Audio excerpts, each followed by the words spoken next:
Going on, guys? This is Jacob Viral for the final build update of my port adjustments videos, final part 4. So I'm going to go ahead and end this with, before I start, I'd prefer to use 3M DB tape, I call it, instead of just making them look pretty, and I'll explain the concepts behind this in this video. So this is the final result I'll be able to show you in this video. Thanks for watching the other 3 parts. If you haven't already, go ahead and check them out. Hit the like button now if you enjoy these type of videos, and stay tuned for more content as well on my channel, Jacob Viral 2. So to get started, I used PVC for this test, as you saw in part 3. So if you saw part 3, you'll notice, go ahead and watch it, but in summary, I wasn't really gaining on the meter with the roundover, but after I added tape to seal off the edges of it, there's about to be a loud sound. After I added edges to it, I actually gained on the meter. So what happened was there was air pressure build up and getting trapped inside of the port of the PVC because there was nothing sealing it. So now I actually have it sealed off and taped. It's not the prettiest, if you can see it, but it definitely works. So that's something that you can see. And I'm going to go ahead and say again, check out the video for why I use 3M tape. It doesn't look pretty, but it works. It's a cheap alternative for me to make it seal off and work out. So I went ahead and added a PVC pipe on the top here, because what happens is the way wind pressure works, and not wind pressure, but the way air velocity works with sound pressure waves, when it hits that corner edge on a smooth surface, it's gonna be loud again, sorry, but it's as sound pressure waves travel, that smooth surface that it can kind of travel around helps a little bit with sound waves. So that's why I added this right here for this. So this is really critical around the port, plus it gave me a little port roundover on the edge right here, and it looks a lot better as the whole box length than just on the part by the port. So this is a cheap alternative. I just got a 5-inch port, 5-inch PVC for the port here, and then I did I think it was 3-inch or 4-inch PVC for the top and the left side. But I added a PVC roundover here, so it shrunk the port area a little bit more, opened it up a little, but in general, that is the concept that I use with PVC. A couple of screws and then taped over it, and it's a nice smooth surface. And you'll see the meter results in a minute on a low volume, at volume 20, like I do all the other tests, as I mentioned in the other videos. And the tape is just to seal off the edges. There was a couple of air leaks, so I just put some tape around it to make it seal off a little better. I could get glue, wood glue, or fiberglass resin and all, but all that stuff just more permanent. And I'd rather just have tape I can just remove, because you know me, I'm going to do changes again, you never know. With the box, not with the system. I'm staying with 1 10-inch. So if y'all get questions or suggestions, let me know. I like it, I'm happy with it, that's what matters. It's not about other people. It's with your system. What you do is what you do with your system. That's the way you got to look at it. That goes for everybody. Alright, so on to the tests. So you see how the final result is for the port. I'm happy with where it is on my port area as well as my relevant score. It went up to the highest, so we're going to find out real quick with how it sounds on the meter. If you remember my other scores, check out the other videos so you can see the difference. It is a little colder out right now, so the meter score could be slightly less. Just depends. But it really just depends on, hey, how is the pressure relevant to the temperature, depending on how pressure works on different sound wave frequencies. And I think I was peaking at 42 hertz, so it could affect it a little bit different than somebody peaking at like 55 hertz or whatever. So frequency does affect that.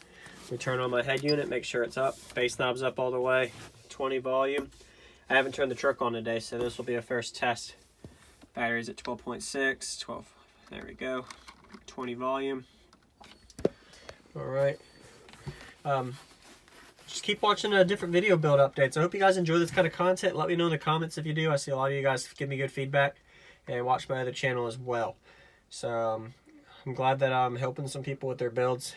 And just keep in mind that this roundover concept that I have back there, you can use that for your own system as well. Especially wall builds, guys, whether you're a flat wall, 4th order, 6th order, just a wall build in general. This PVC is a really cheap alternative to make your roundovers nice. If you really want to be in concept though, kerf wood or baffles, you could do stacked baffle fab work to do like birch wood and 3/4 birch, and you stack like 20 or 30 of them to make that smooth roundover design. That's another concept I've seen people do. Or just you do birch or some type of wood and then they do kerfs on that. Anyway, enough of me talking about it. So let's see. Go get my meter up. I'll stop talking. Try to make this video a little shorter. Some videos are longer than others. Turn the volume up and get it going. It's acting up a little weird, but the meter's on. Put the window down. It's gonna be a little loud. Sound like there's an airplane going by. All right.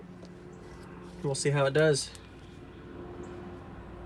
Oh, that's a helicopter, not an airplane. Of course. All right, and we'll find out.